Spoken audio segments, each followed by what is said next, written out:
Hello friends, welcome to రుచి వంటిల్లు. ఈరోజు మనం బెండకాయతో ఎప్పుడు చేసుకునే ఫ్రైలు కర్రీలు కాకుండా ఈ విధంగా రైస్ చేసుకోండి.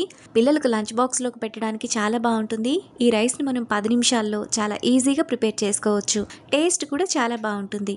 సో లేట్ చేయకుండా వీడియోలోకి వెళ్ళిపోదాం.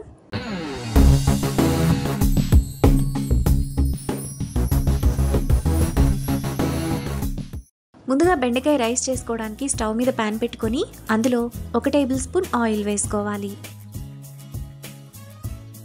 ఆయిల్ వేడైన తర్వాత 1 టీ స్పూన్ తాలింపు గింజలు, 1 టేబుల్ స్పూన్ పల్లీలు వేసుకొని మీడియం ఫ్లేమ్లో ఫ్రై చేసుకోవాలి.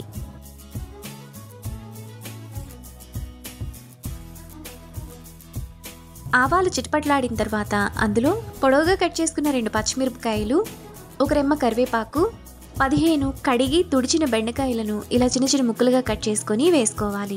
ఇప్పుడు బెండకాయలను మీడియం ఫ్లేమ్లో 5 నిమిషాల పాటు ఫ్రై చేసుకోవాలి.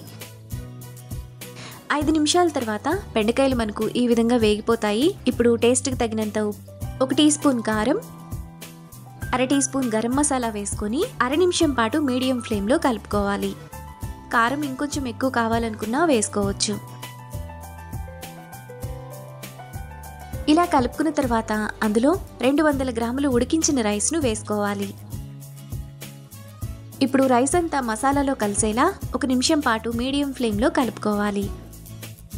పిల్లల లంచ్ బాక్స్లోకి బెండకాయ రైస్ను ఇలా చేసుకుంటే చాలా ఫాస్ట్గా అయిపోతుంది. టేస్ట్ కూడా చాలా బాగుంటుంది. 1 నిమిషం తర్వాత రైస్ మనకు ఈ విధంగా రెడీ అవుతుంది. ఇప్పుడు లాస్ట్లో 1/2 టీ స్పూన్ ధనియాల పొడి, సన్నగా తరిగిన కొత్తిమీర కొద్దిగా వేసుకొని మరో 1/2 నిమిషం పాటు కలుపుకోవాలి.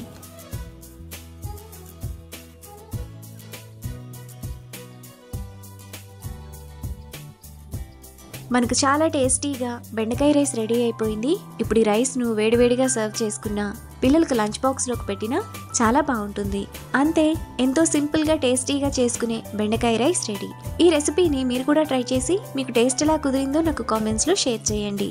ఈ వీడియో కనుక మీకు నచ్చినట్లయితే లైక్ చేసి, షేర్ చేసి, సబ్స్క్రైబ్ చేయండి.